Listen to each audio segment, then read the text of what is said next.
واقعہ کربلا تاریخ کا دردناک واقعہ ہے۔ یہ اقتدار کی جنگ نہیں تھی، اقدار کی جنگ تھی۔ دو شخصیتوں کی لڑائی نہیں تھی، دو نظریات کا ٹکراؤ تھا۔ یہ حق اور باطل کا معرکہ تھا۔ یزید ظلم کا استعارہ ہے، حسین ابن علی امن کی علامت ہے۔ یزید جبر کا پتلا ہے، حسین صبر کا پیکر ہے۔ یزید اپنی بدطینت فطرت اور اپنی طبع ناہموار کے باعث دنیا پر ذلت و رسوائی، ظلم، جبر، جور و زیادتی کی علامت بن کے ابھرا، اور حسین ابن علی رضی اللہ تعالی عنہ حق و صداقت کا نشان بن کے ابھرا۔ کربلا کے تپتے ہوئے ریگزار میں حسینی اور یزیدی دو کردار سامنے آتے ہیں۔ اقبال نے کہا تھا، موسیٰ و فرعون و شبیر و یزید، این دو قوت از حیات آید پدید۔ زندہ حق از قوت شبیری است، باطل آخر داغ حسرت میری است۔ سرخ رو عشق غیور از خون او، شوخی ای مصرع از مضمون او۔ تا قیامت قطع استبداد کر، موج خون او چمن ایجاد کر۔ یزید بہدل کی بیٹی محسون کا ناپاک بیٹا تھا، اور حسین محمد عربی کی بیٹی فاطمہ کا شہزادہ تھا۔ یزید دمشق کے اطراف میں سرجون اور جریر، اختل جیسے اوباشوں کے جرمٹ میں پل کے جوان ہوا۔ حسین کے گھر کا دروازہ مسجد نبوی کے اندر کھلتا تھا۔ یزید نشے میں دھت ہو کر کے نمازیں چھوڑ دیتا تھا۔ حسین کی کربلا کے اندر بھی نماز تہجد قضا نہیں ہوئی۔ یزید ظلم کا دوسرا نام ہے، حسین امن کی علامت ہے۔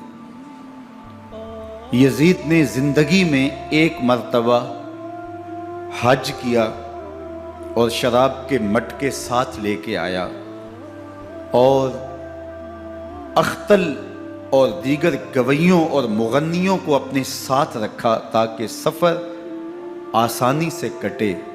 حسین ابن علی نے 25 حج سواری ہونے کے باوجود پیدل کیے۔ یزید حج بیت اللہ کے بعد مدینہ المنورہ آیا اور شراب کی ایک مجلس بپا کی۔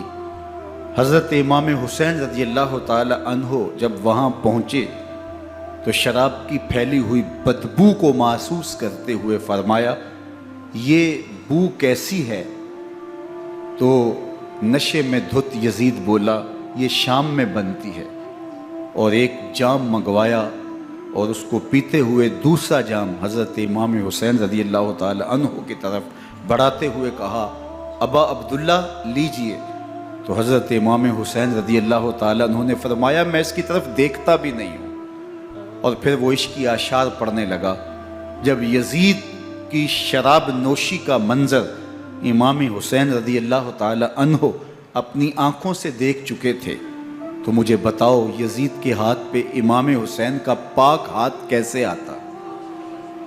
حضرت امام حسین رضی اللہ تعالی عنہ جس ماحول میں پلے تھے، جس ماحول میں پرورش پائی تھی، جس ماحول میں رہے تھے، وہ پاکیزہ اور تقدس مآب ماحول تھا۔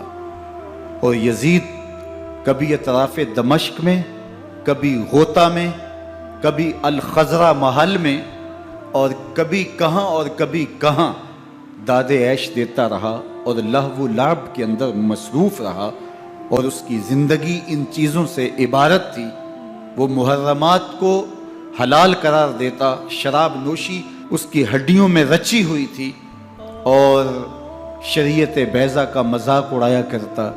اور حسین ابن علی رضی اللہ تعالی عنہ کی دوستیاں جن لوگوں سے تھی وہ عبداللہ ابن عباس تھے، عبداللہ ابن عمر تھے، حضرت عبد الرحمن بن ابو بکر رضی اللہ تعالی عنہ تھے۔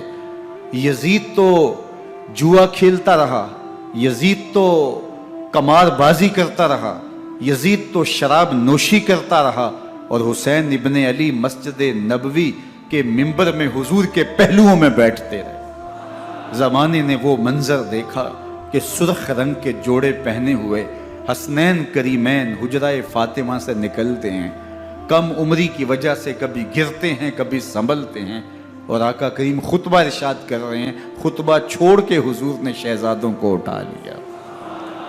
وہ منظر بھی زمانے نے دیکھا۔ حضرت عبداللہ بن شداد کہتے ہیں کہ حضور سجدے میں تھے اور سجدہ اتنا طویل ہو گیا، ہمیں لگا یا تو وحی کا نزول ہو رہا ہے یا پھر اللہ کا حکم آ گیا اور اللہ کے محبوب کی روح قبض کر لی گئی۔ لیکن میں نے جب نظریں اٹھا کے ننکیوں سے دیکھا تو کیا منظر تھا کہ حسین ابن علی حضور کی پشت پہ بیٹھے ہوئے اور میرے آقا سجدے کو طول دے رہے ہیں۔ اللہ اکبر! حسین کے لیے پیغمبر کے سجدوں کو طول دیا جا رہا ہے۔ حسین ابن علی کبھی منبر پہ حضور کی اطراف میں بیٹھتے ہیں۔ وہ منظر بھی دنیا نے دیکھا کہ حضور کے مبارک کندھوں پر حسین ابن علی بیٹھے ہیں اور حضور کی زلفوں کو پکڑا ہوا ہے۔ تو حضرت عمر رضی اللہ تعالیٰ عنہ دیکھ کے کہتے ہیں واہ واہ کیسی سواری میسر آئی حسین ابن علی کو۔ تو میرے آقا مسکرا کے کہتے ہیں عمر سواری دیکھتے ہو سوار بھی تو دیکھو۔ اللہ اکبر! حضرت اسامہ بن زید بن حارثہ رضی اللہ تعالیٰ عنہ فرماتے ہیں رات کا ایک پہر گزر گیا اور مجھے حضور سے کوئی کام تھا۔ میں آقا کریم کی خدمت میں حاضر ہوا، در دولت پہ دستک دی۔ حضور تشریف لائے تو چادر اوڑی تھی، بکل کی ہوئی تھی میرے حضور نے۔ تو میں نے اپنی حاجت کہی تو حضور نے میری حاجت پوری کر دی۔ لیکن ایک منظر میں نے دیکھا کہ حضور نے جو چادر کی بکل فرمائی تھی اس کے اطراف میں پہلوؤں میں ابھار تھے، جس طرح اندر کوئی ہو۔ مجھ سے نہ رہا گیا، میں نے پوچھ لیا، میں نے کہا بندہ نواز چادر کے اندر کیا ہے؟ فَكَشَفَهُ، تو حضور نے چادر کو کھول دیا۔ فَإِذَا الْحَسَنُ وَالْحُسَيْنُ عَلَىٰ وَرِكَيْهِ، تو کہتے ہیں میں نے اپنی آنکھوں سے دیکھا ایک پہلو سے امام حسین لپٹے ہوئے تھے، ایک پہلو سے امام حسن لپٹے ہوئے تھے۔ فرمایا یہ میرے بیٹے ہیں، یہ میری بیٹی کے بیٹے ہیں، اے اللہ میں ان سے پیار کرتا ہوں، تو بھی ان سے پیار کر، جو ان سے پیار کرے اس سے بھی پیار کر۔ ان کی محبت کا درس دیا، ان کے پیار کا سبق پڑھایا، کہا ان سے پیار کرنے والا میرے سے پیار کرنے والا ہے، ان سے بغض رکھنے والا میرے سے بغض رکھنے والا ہے۔ ان کی تکلیف حضور کو بے چین کر دیتی تھی۔ حضرت سیدہ فاطمہ الزہرا رضی اللہ تعالی عنہ کے گھر کے قریب سے گزرے تو حضرت امام حسین کے رونے کی آواز آ رہی تھی۔ تو آقا کریم علیہ السلام نے فرمایا کہ فاطمہ حسین کو چپ کرواؤ، الا تعلمی ان بقاءہ یوزینی، تو جانتی نہیں حسین کا رونا مجھے دکھ دیتا ہے۔ حسین ابن علی کو حضور رونے نہیں دیتے تھے، ان کو دکھی نہیں ہونے دیتے تھے، کیونکہ رسول اللہ صلی اللہ علیہ وسلم جانتے تھے کہ یہ کتنے دکھ سہے گا، کتنی تکلیفوں سے گزرے گا اور کتنے مصائب سہے گا۔ زمانے نے وہ گھڑیاں بھی دیکھیں کہ حضرت حذیفہ بن یمان رضی اللہ تعالیٰ عنہ فرماتے ہیں کہ میں حضور کی خدمت میں نماز مغرب کی ادائیگی کے لیے حاضر ہوا، اور میں نے یہ اجازت خاص طور پہ اپنی ماں سے اس شرط پہ لی تھی کہ امی آپ مجھے اجازت دیں، میں حضور کی خدمت میں حاضر ہوتا ہوں، مغرب کی نماز بھی ادا کروں گا اور پھر حضور سے عرض کروں گا حضور میرے لیے اور میری ماں کے لیے بخشش کی دعا کر دیجئے۔ ماں نے اس شرط پہ اجازت دے دی اور میں حضور کی خدمت میں آ گیا، نماز مغرب ادا کی، سلام پھرا تو میرے دل میں آرزو تھی میں حضور سے عرض کروں حضور میرے لیے اور میری ماں کے لیے مغفرت کی بخشش کی دعا کر دیں، لیکن حضور عبادات میں، ذکر میں، نوافل میں ایسے مشغول ہوئے کہ میں آرزو رکھنے کے باوجود بھی عرض نہ کر سکا۔ خیر نماز عشاء کا وقت ہوا، اذان پکاری گئی، حضور مصلی پہ آئے، نماز پڑھی، سلام پھرا، تو میرے دل میں پھر خیال آیا کہ ماں سے ایک نماز کی چھٹی لی تھی، نمازیں بھی 2 ہو گئیں، ماں نے جاتے پوچھنا ہے حضور سے میرے لیے اور اپنے لیے مغفرت کی بخشش کی دعا کروائی تھی تو کیا جواب دوں گا؟ اور حضور اٹھے اور کاشانہ اقدس کی طرف چل دیے۔ اب میرے دل میں یہ خیال رہ کے آ رہا تھا کہ ماں کو کیا جواب دوں گا؟ میں تو حضور سے بخشش و مغفرت کی دعا کروا ہی نہیں سکا۔ جب حضور چل پڑے تو غیر ارادی طور پہ میں بھی حضور کے پیچھے چل پڑا۔ چلنے میں تھوڑی سی رفتار تیز ہو گئی جس سے قدموں کی آہٹ پیدا ہوئی، تو جب آواز پیدا ہوئی تو حضور نے رخ پھیرے بغیر فرمایا من ھذا، میرے پیچھے پیچھے کون آ رہا ہے؟ پھر خود ہی کہا حذیفہ تو نہیں؟ تو میرا دل دھڑک رہا تھا، قلت نعم، میں نے کہا جی جی حضور میں حذیفہ ہوں۔ فرمایا ما حاجتوں کا غفر اللہ لکا ولأمک، کیا کام ہے؟ اللہ تجھے بھی بخش دے، تیری ماں کو بھی بخش دے۔ اب جو کام تھا وہ جنبش لب سے پہلے ہی ہو گیا، یہاں تو لفظوں کا سہارا بھی نہیں لینا پڑتا، وہ بند لبوں کی بولیاں بھی سنتے ہیں۔ اقبال بولا ہے فروغت صبح آثار و دہور، چشم تو بی نندائے ما فی الصدور، تیری نظر تو سینوں کے چھپے راز بھی دیکھتی۔ تو کہا ما حاجتوں کا غفر اللہ لک ولأمک،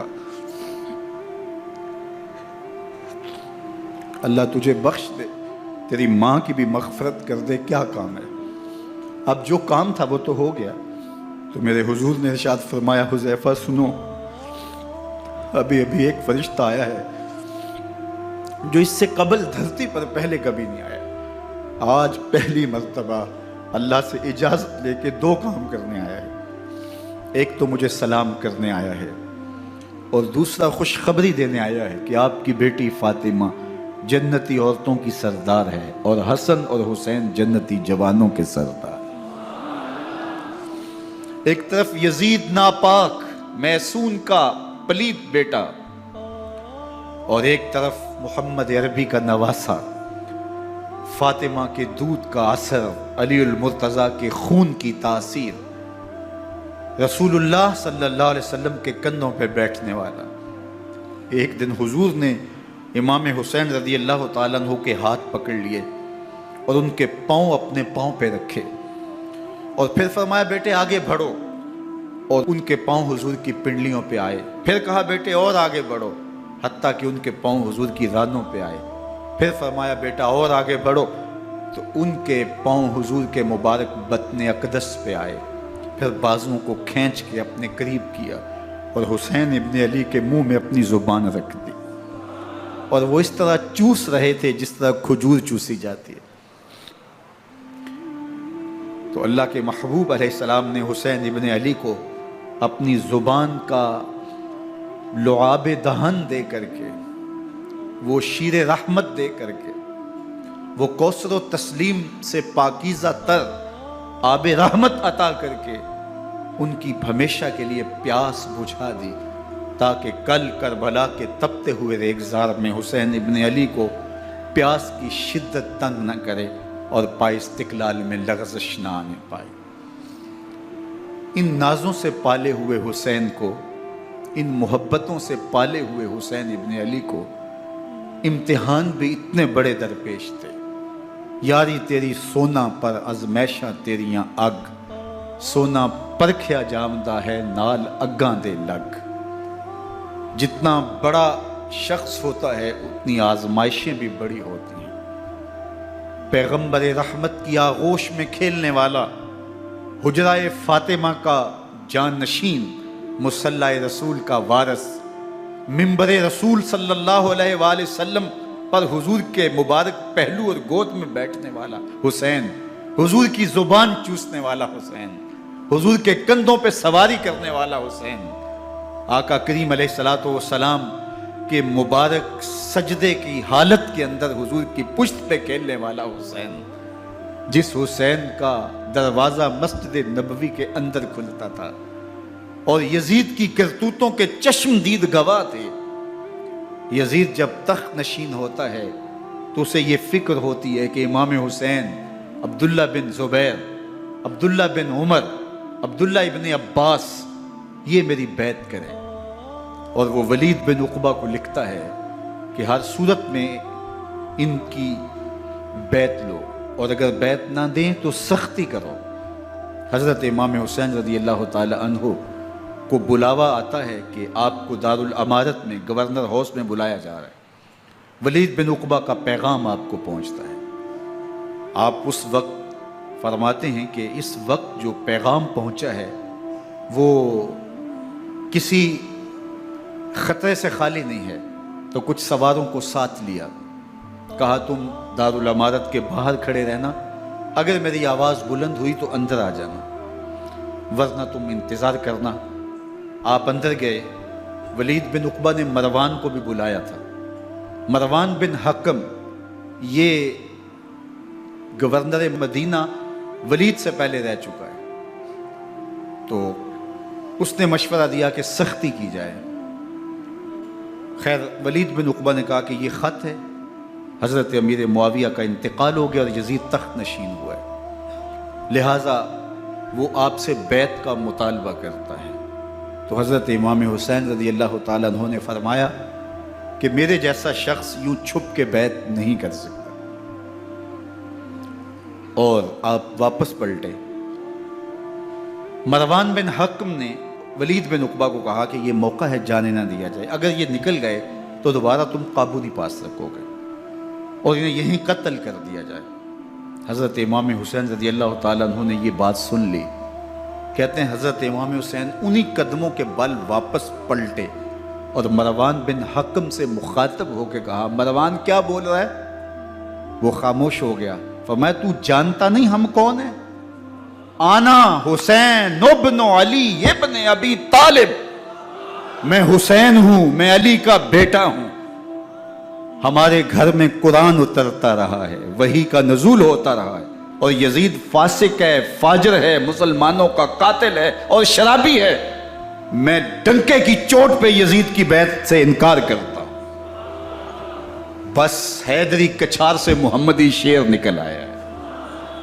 اب اوسان خطا ہو گئے، راستہ چھوڑ دیا، واپس آئے، سیدہ زینب سے ملے، کہا مدینے کو چھوڑنا پڑے گا۔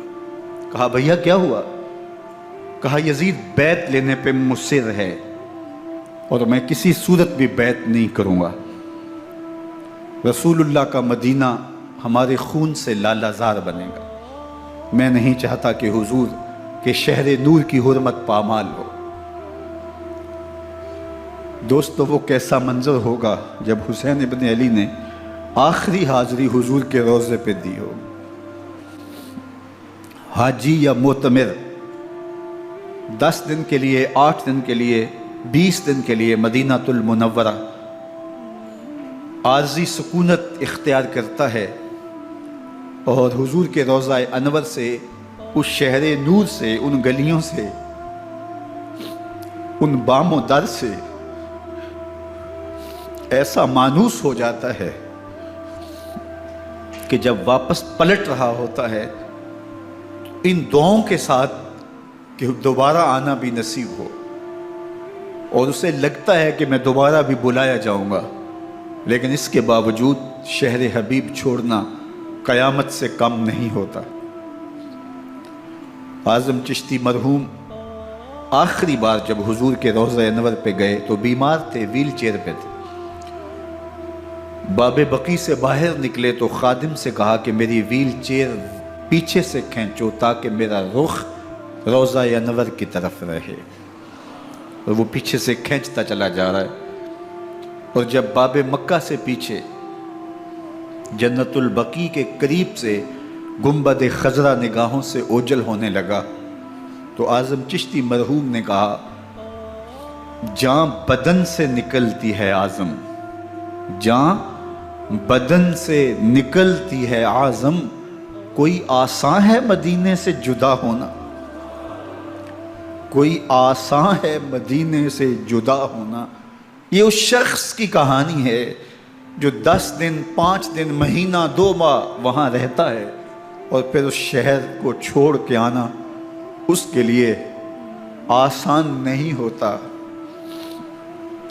اور مجھے بتاؤ کہ حسین جو پیدا مدینے میں ہوا، جس کے گھر کا دروازہ مسجد نبوی کے اندر کھلتا تھا، جو مسجد نبوی کے اندر پرورش پا کے جوان ہوتا ہے اور مدینے کی گلیوں میں کھیلتا رہا، اس حسین ابن علی کے لیے مدینہ چھوڑنا، اور پھر وہ اس بات کا علم اور شعور رکھتے تھے کہ یہ آخری بار حضور کے در پہ حاضری ہے، دوبارہ اس شہر نور میں نہیں آ سکوں گا، تو کیا قیامت ہوگی اور کیا منظر ہوگا۔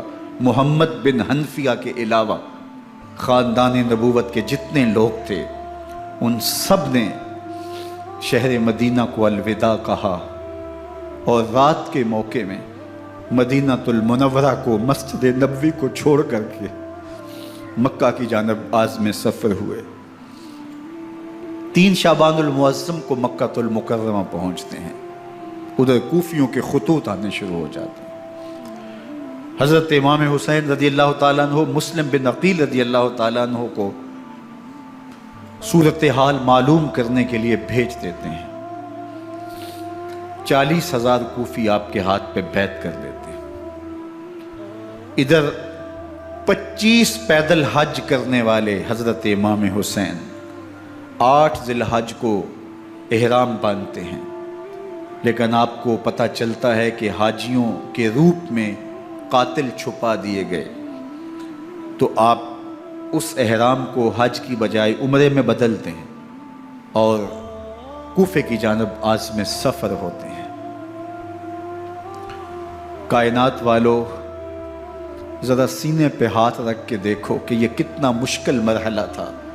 اس دین کی آبرو کو بچانے کے لیے حضرت امام حسین رضی اللہ تعالیٰ عنہ نے کتنا بڑا قدم اٹھایا۔ آپ کے بہی خواہ، دوست، احباب عبداللہ بن عمر یہ سارے روکتے ہیں، عبداللہ بن عباس کہتے ہیں حضرت نہ جائیے، الکوفی لا یوفی، کوفی کبھی وفا نہیں کرتے، آپ کے والد کو وہاں شہید کیا گیا، لیکن آپ ایک فرض کو نبھانے جا رہے ہیں۔ میرے غم گسارو، میرے مہربانو، نہ روکو مجھ کو جانے دو، مجھے نانے کے دی کی ڈوبتی کشتی بچانے دو، میں جاتا ہوں کہ دنیا پر وفا کا نام رہ جائے، میں رہوں نہ رہوں پر عظمت اسلام رہ جائے۔ میں نہیں جاتا تو نبی کے گھر کی آن جاتی ہے، میں نہیں جاتا تو نبی کے گھر کی آن جاتی ہے، تمہارا دین جاتا ہے، میری غیرت ایمان جاتی ہے۔ حضرت امام حسین یہاں سے چلتے ہیں، ابھی راستے میں ہی پہنچتے ہیں کہ یہ خبر آتی ہے کہ کوفے والوں نے بے وفائی کر دی، حضرت مسلم بن عقیل رضی اللہ تعالیٰ عنہ کو شہید کر دیا گیا، نعمان بن بشیر معزول کر دیے گئے، ابن مرجانہ ابن زیاد وہاں متعین کر دیا گیا جو سخت گیر شخص تھا، اور اس نے لوگوں کو ڈرایا، دھمکایا، اور کوفے کے لوگوں کے دل بدل گئے اور وہ بیعتیں توڑنے لگے۔ وہ منظر مسجد کوفہ کا کتنا دلگداز تھا، جب امام نماز کے لیے کھڑے ہوئے تو 40,000 لوگ آپ کے پیچھے تھا۔ جب سلام پھیرا اور امام نے دیکھا کہ پیچھے لوگ نہیں ہیں، پھر لوگوں نے اپنے دروازے بھی بند کر لیے۔ رات کی تنہائیاں ہیں اور حضرت مسلم بن عقیل کو کوئی پناہ دینے والا نہیں، لوگوں نے دروازے بند کر لیے کہ کہیں ہمارے گھر میں نہ آ جائیں اور ہم مشقت اور حکومتی تشدد کا شکار نہ ہوں۔ کتنا دردناک لمحہ ہے حضرت مسلم بن عقیل رضی اللہ تعالیٰ عنہ پہ، اور پھر حضرت مسلم بن عقیل بے دردی سے شہید کر دیے جاتے ہیں۔ آپ ابھی راستے میں ہیں، یہ ساری کہانی پہنچتی ہے کہ حضرت مسلم شہید کر دیے گئے اور بے دردی سے شہید کر دیے گئے۔ وہ جنہوں نے خط لکھے تھے کہ ہم آپ کے ساتھ ہیں اور ہم منتظر ہیں، چشم برا ہیں، آپ کے قدموں کی چاپ سننے کے لیے بےتاب ہیں، آج انہوں نے بیعتیں توڑ دی۔ 40,000 کوفی منحرف ہو گئے۔ مسجد کوفہ کا وہ منظر کس قدر روح کو تڑپا دینے والا تھا۔ ہم پچھلے سال عصر اور مغرب کے درمیان جب کوفہ پہنچے تو سورج ڈوبنے کے قریب تھا۔ میں نے اپنی زندگی میں اتنا اداس موسم کہیں نہیں دیکھا جتنا اداس موسم کوفے میں دیکھا۔ ایسے لگتا تھا جس طرح کوفے کی آب و ہوا آج بھی شرمندہ ہے۔ جو مسلم بن عقیل اور خاندان نبوت کے ساتھ اہل کوفہ نے کیا، حضرت امام حسین رضی اللہ تعالیٰ عنہ کو ان کے بہی خواہوں نے، اعزاء نے، اقربا نے، دوستوں نے، آوان و انصار نے، ساتھیوں نے کہا کہ حضرت حالات یکسر تبدیل ہو گئے، اب ہمیں مراجعت کر جانی چاہیے، واپس پلٹ جانا چاہیے۔ تو حضرت امام حسین کافی سوچ بچار میں رہے، پھر اس کے بعد آپ نے فیصلہ کیا کہ ہم آگے بڑھیں گے۔ دوستوں نے کہا کہ حضرت اگر آپ آگے بڑھیں گے تو ہمیں لگتا ہے کہ وہ آپ کے ساتھ سلوک اچھا نہیں کریں گے اور آپ بچوں کے سامنے پیاسے شہید کر دیے جائیں گے۔ تو حضرت امام حسین رضی اللہ تعالیٰ عنہ نے وہاں ایک خطبہ ارشاد فرمایا کہ لوگو تم جو مجھے بتا رہے ہو مجھے اچھی طرح معلوم ہے، جو تم مجھے منظر پیش کر رہے ہو وہ میری نگاہوں میں ہے، اور جو کچھ ہونے والا ہے چشم تصور وہ منظر دیکھ رہی ہے۔ کیونکہ حضرت امام حسین رضی اللہ تعالیٰ عنہ کی شہادت کی خبر حضرت امام حسین کے پیدا ہوتے ہی خاندان نبوت میں عام تھی۔ حضور علیہ الصلوۃ والسلام کو یہ بات جبریل امین نے آ کے بتائی تھی جب حسین ابن علی کے ساتھ حضور محبت کا اظہار کر رہے تھے، تو یہ جبریل امین نے آ کے کہا تھا حضور آپ کا یہ بیٹا ارض طف میں شہید کر دیا جائے گا، اور کربلا کی مٹی لا کے حضور کو دی اور ام سلمہ کو حضور نے عطا کر دی۔ حضرت ام سلمہ کہتی ہیں کہ ایک دن میں سوئی تو خواب دیکھا کہ حضور کے مبارک بال بکھرے ہوئے ہیں اور سخت پریشان ہیں، تو میں نے کہا کہ حضور آپ کی یہ کیا حالت ہے؟ وَبِيَدِهِ قَارُورَةٌ، اور حضور کے ہاتھ میں ایک شیشی ہے، فِيهَا دَمٌ، جس کے اندر خون ہے۔ تو میں نے کہا حضور یہ کیا؟ فرمایا میں قتل گاہ حسین سے آ رہا ہوں اور یہ حسین ابن علی کا خون ہے۔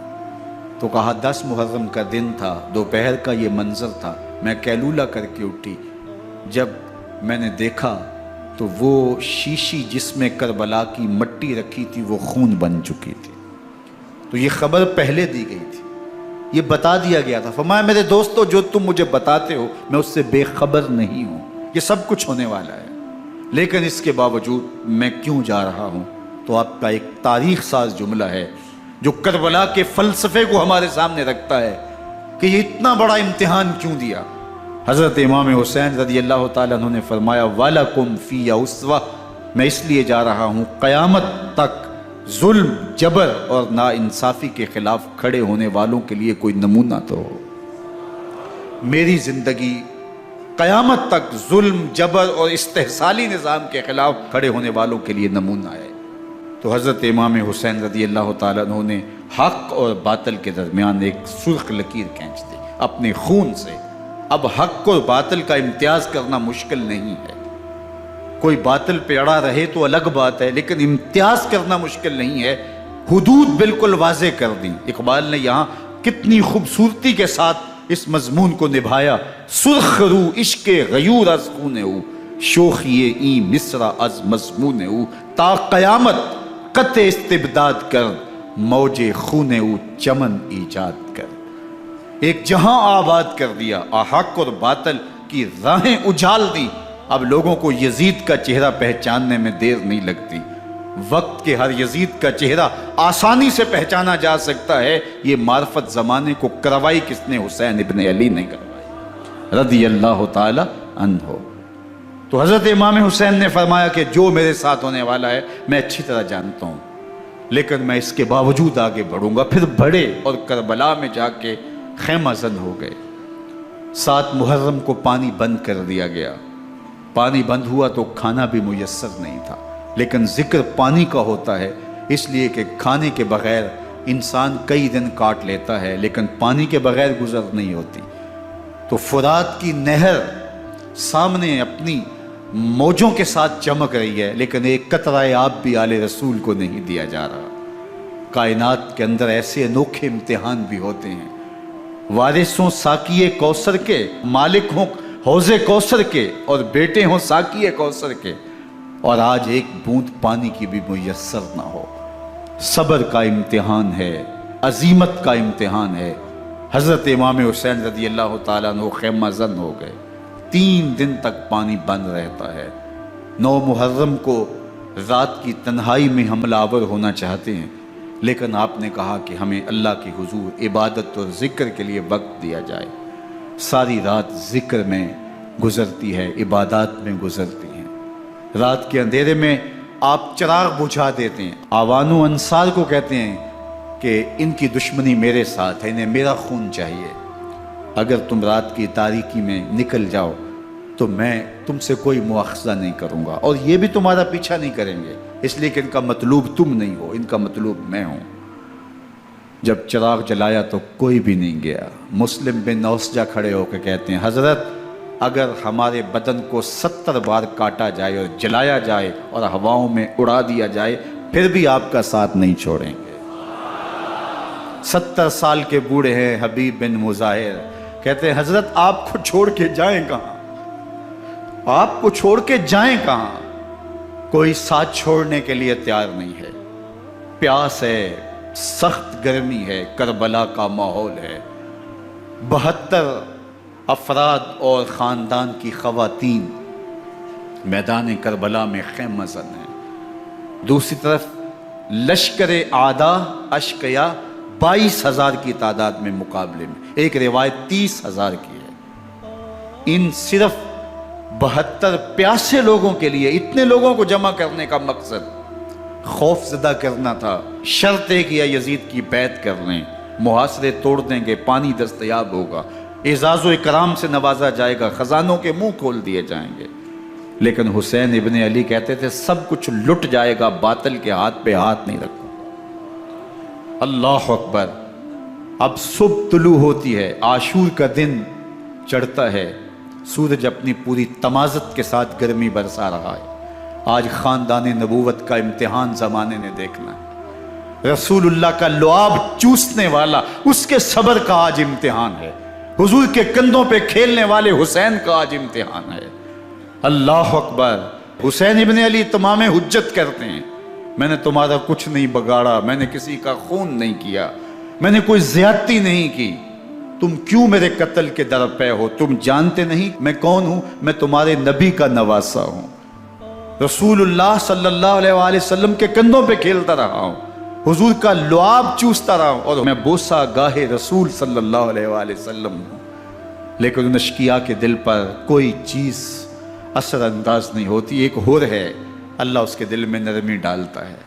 پہلے تو امام حسین کو گھیر کے لے کر کے آتا ہے، لیکن بعد میں وہ قافلہ یزید سے قافلہ حسین کی طرف آ جاتا ہے۔ امام حسین فرماتے تو دنیا میں بھی ہور ہے، آخرت میں بھی ہور ہے، آزادی مل جاتی ہے۔ باقی 22,000 کا لشکر جرار امام حسین کے قتل کے در پہ ہے۔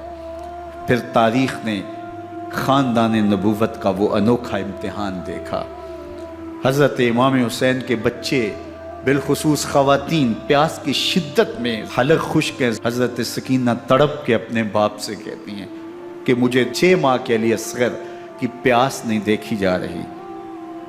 بچے کو ہاتھوں پہ اٹھاتے ہیں اور نہر فرات کے کنارے پہنچ کے فرماتے ہیں اشقیاء سے مخاطب ہو کے تمہارا معاملہ میرے ساتھ ہے، اس 6 ماہ کے بچے نے تمہارا کچھ نہیں بگاڑا، اور چلو بھر کے اس کا حلق سیراب کرنا چاہتے ہیں۔ ایک 2 شاخہ تیر آتا ہے جو حضرت علی اصغر کے گلے کو چیر دیتا ہے۔ راوی لکھتے ہیں کہ وہ عام تیر نہیں تھا، جانوروں کو شکار کرنے کے لیے جو بڑے تیر ہوتے ہیں وہ 2 شاخہ تیر تھا۔ وہ گردن کو کاٹ دیتا ہے، خون بہنے لگتا ہے، گردن لٹک جاتی ہے۔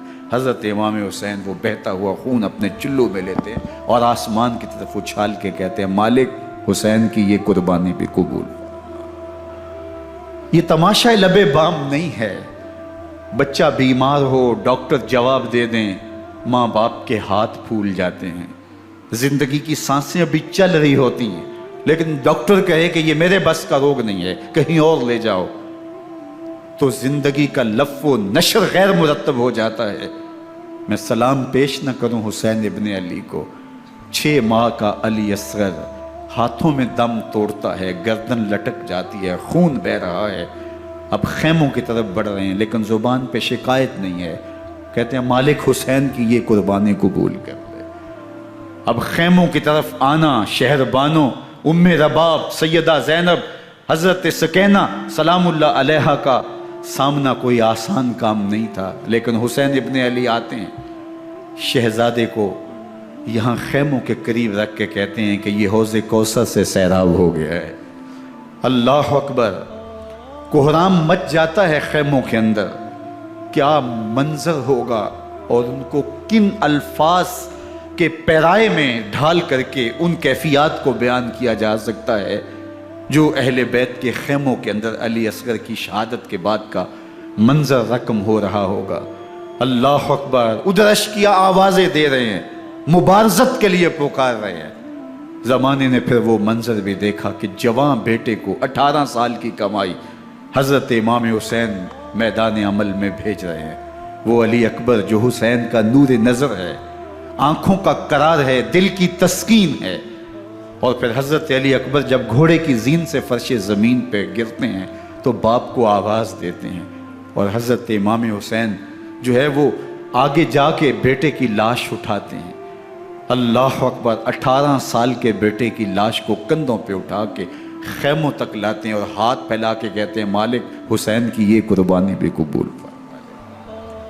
کبھی قاسم بن حسن کی لاش اٹھا کے لاتے ہیں، کبھی اون و محمد کی لاشیں اٹھا کے لاتے ہیں، بتیجوں کی، بھانجوں کی، بھائی عباس کے کٹے ہوئے بازو اور زخموں سے چھدا ہوا لاشا۔ کیا کیا قیامتیں تھیں جو اس کربلا کے ایک میدان کے اندر نہیں توڑی گئیں۔ حضرت امام حسین پر دکھ پہ دکھ، تکلیفوں پہ تکلیفیں، اب 71 لاشیں اٹھا کے خیموں تک پہنچا چکے، اور ادھر مبارزت کی دعوت دی جا رہی، آؤ میدان عمل میں آؤ، اب دیر کیوں کر رہے ہو۔ رسول اللہ کا حرم، رسول اللہ کی شہزادیاں جو نازوں میں پلی تھی، وہ کلیاں جو شبنم کا بوجھ بھی گوارا نہیں کر سکتی تھی، آج مصیبتوں کے پہاڑ ٹوٹ گئے۔ حضرت امام حسین کبھی شہربانوں کو، کبھی ام رباب کو دلاسا دیتے ہیں، کبھی حضرت زینب کو کہتے ہیں۔ حضرت زینب کربلا کے اس میدان کے اندر بڑے حوصلے کے ساتھ اپنے بھائی کے ساتھ کھڑی رہی، اپنے 2 بیٹے راہ خدا میں پیش کیے، ان کی لاشیں وصول کی، لیکن زینب جس جرأت کے ساتھ، جس پامردی کے ساتھ اس سارے منظر کو حوصلے کے ساتھ سہتی رہی، وہ یقیناً حوصلہ سیدہ زینب سلام اللہ علیہا کا ہی ہے، لیکن یہ وہ منظر تھا کہ زینب کا دل بھی ڈول گیا جب حسین ابن علی گھوڑے پہ بیٹھنے لگے اور ان کو گھوڑے میں بٹھانے والا کوئی نہیں تھا، اور جو بھی سوار جاتا پھر واپس اس کی لاش ہی آتی اور حسین ابن علی لے کے آتے۔ آج حسین ابن علی جا رہے ہیں، زندگی کا سارا سرمایہ لٹ رہا ہے، حضرت زینب سلام اللہ علیہا سنبھل نہیں رہی۔ حضرت امام رضی اللہ تعالیٰ عنہ اٹھے اور آپ نے حضرت زینب کو صبر کی تلقین کی اور کہا کہ صبر ہی بہترین ذریعہ ہے اور اللہ کی قربت کا ایک بہترین سبب ہے، اور ان کو صبر کی تلقین کرتے ہوئے فرمایا کہ میرے بعد تم نے اس ذمہ داری کو سنبھالنا ہے اور ان مخدرات اسلام کی، ان شہزادیوں کے پردے کی تم نے حفاظت کرنی ہے۔ اور پھر گھوڑے کی زین کس کے امام حسین لشکر اشقیاء کی طرف بڑھتے ہیں۔ اب خیموں سے سسکیوں کی آواز آ رہی ہے، ان کا سردار، ان کا تاجدار آج سب کو چھوڑ کے کربلا کے میدان کی طرف بڑھ رہا ہے۔ جرم کیا کیا، قصور کیا کیا، اس نے کیا زیادتی کی کہ آج نیزوں اور انیوں کے مقابلے میں 22,000 کا لشکر حضرت امام حسین پہ ٹوٹ پڑتا ہے۔ آپ پھر اتمام حجت کرتے ہیں، میں نے کسی کو قتل نہیں کیا، خون ناحق نہیں بہایا، میرے خون کے درپے کیوں ہو، اپنی آخرت کیوں برباد کرتے ہو، تم جانتے نہیں میں کون ہوں، میں تمہارے نبی کا نواسا ہوں۔ لیکن ابن زیاد کہتا ہے مقابلے میں آؤ۔ پھر حضرت امام حسین رضی اللہ تعالیٰ عنہ مقابلے میں آتے ہیں، اور جب گھوڑے کو ایڑ لگا کے دشمن اشقیاء پہ ٹوٹتے ہیں تو پھر ایسا منظر ہوتا ہے کہ وہ بھیڑ بکریوں کی طرح آگے بھاگتے ہیں۔ 71 زخم کلیجے پہ لیے شجاعت کا یہ پیکر جب میدان میں آتا ہے، آواز آتی، یہ کون ذی وقار ہے، بلا کا شاہ سوار ہے، لباس ہے پھٹا ہوا غبار سے اٹا ہوا، تمام جسم نازنی چدا ہوا کٹا ہوا، یہ نبی کا نور عین ہے، یہ بالیقین حسین ہے، یہ حسین ابن علی ہے رضی اللہ تعالیٰ عنہ۔ پھر چاند بادلوں میں گھر جاتا ہے، شامی غنڈے تیر برساتے ہیں، تلواروں سے آپ کے بدن پر ضربیں لگاتے ہیں اور نیزوں سے آپ کے بدن کو پرو دیتے ہیں۔ جب آپ کا پیراہن بعد میں اتارا گیا تو آپ کے پیراہن میں 122 سوراخ تیروں کے تھے، 33 زخم تلواروں کے اور 34 گھاؤ نیزوں کے تھے۔ جب گھوڑے کی زین سے فرش زمین پر آئے، بدن چھلنی تھا، زخم زخم سے خون بہ رہا تھا، 3 دن کا پیاسا حسین، اللہ اکبر، بدن زخموں سے چور، 71 لاشیں کلیجے پہ لیے، مخدرات اسلام کے پردے کا خیال دل میں الگ ہے، لیکن گھوڑے کی زین سے جب فرش زمین پہ امام حسین آتے ہیں، زبان پہ ہائے نہیں، نالا و شیون نہیں، چیخ و پکار نہیں، آتے ہی پیشانی سجدے میں رکھتے ہیں اور پکارتے ہیں اللہم ردن بقضائک وصبرا علی بلائک تسلیما لامرک سبحان ربی الاعلی۔ مالک گھر لٹا کے، بچے لٹا کے، خاندان سب کچھ قربان کر کے، اپنے بدن کو زخموں سے چھلنی کروا کے، تیروں اور نیزوں کی انیوں سے اپنے آپ کو زخمی کروا کے، تیرے حضور سر جھکا کے یہ اقرار کرتا ہوں کہ حسین تیری تقدیر پہ راضی ہے، مالک تو بھی بتا، تو بھی حسین پہ راضی ہوا ہے کہ نہیں ہوا۔ آواز آ رہی ہے، اس پیاسے پر علی شیر خدا کو ناز ہے، اس نواسے پر محمد مصطفیٰ کو ناز ہے۔ اوروں نے بھی سجدے کیے پر اس کا عجب انداز ہے، اس نے وہ سجدہ کیا جس پر خدا کو ناز۔ حسین ابن علی رضی اللہ تعالیٰ عنہ کا سر انور دستے قاتل نے تب کاٹا جب وہ سجدے میں جھکا ہوا تھا۔ یزید نے کہا میں بیعت لوں گا، امام حسین نے کہا کبھی بھی نہیں دوں گا، یہ سر کٹ سکتا ہے جھک نہیں سکتا۔ سر کاٹ کے نیزے کی نوک پہ چڑھا دیا گیا اور یہ اس بات کا اعلان تھا کہ ہم جیت گئے اور حسینی ہار گئے، اور لشکر یزید میں غوغا مچ گیا، نقارے بجنے لگے کہ ہم جیت گئے، دیکھو امام حسین شہید کر دیے گئے، اور سر کاٹ کے نیزے کی نوک پہ چڑھایا گیا۔ لیکن لشکر یزید سے ہی آواز آئی یہ کیسا سر ہے جو کٹ کے بھی سر بلندی ہے، کٹ گیا ہے پھر بھی اونچا ہے، اللہ اکبر، یہ سر سجدے میں کٹا ہے، رب کے حضور عبادت کی حالت میں کٹا ہے۔ حسین آج بھی سجدے میں ہے، اللہ اکبر، حسین آج بھی سجدے میں ہے، بلکہ کٹے ہوئے سر کا رخ زمین کی جانب تھا اور کٹی گردن آسمان کی طرف، یوں نیزے پہ پرویا گیا۔ اللہ اکبر، ایک شاعر نے نقشہ کھینچا، بآنکھ سر نیزے پہ اور سوئے زمین ہے روح، یعنی سجدہ ثانی کی ہے آرزو۔ رکعت کے 2 سجدے ہوتے ہیں، ابھی ایک سجدہ ہوا تھا کہ دست قاتل نے سر کاٹ دیا، کہا حسین کی پیشانی میں دوسرے سجدے کی تمنا مچل رہی۔ یہ تھا حسین ابن علی کا سجدہ، ساری زندگی رب کے حضور سجدہ قضا نہیں ہونے دیا۔ آج پانی نہیں ہے، اللہ اکبر، آج تیمم کر لیتے ہیں، آج اپنے خون کو اوڑ کر کے حسین نے اپنی پیشانی اپنے مالک کے حضور جھکا کر کے عظیمت کی وہ انوکھی داستان رقم کر دی کہ صدیاں گزرنے کے باوجود بھی ان کی یادوں کے چراغ روشن ہیں۔ جب حضرت امام حسین اور دوسرے آیان و انصار کو شہید کر دیا گیا تو ان کے سر نیزوں کی نوک پہ چڑھا دیے گئے۔ حضرت امام حسین کا کٹا ہوا سر اور باقی 71 افراد کے کٹے ہوئے سر نیزوں کی نوک پہ، اور 10 سواروں کو ابن سعد نے کہا کہ ان کو رون دو، اور گھوڑوں کی ٹاپوں تلے حضرت امام حسین رضی اللہ تعالیٰ عنہ اور ان کے آوان و انصار کو جو ہے وہ روندا گیا، حتیٰ کہ ان کی استخوان مبارک، ان کی ہڈیاں بھی چور چور ہو گئیں۔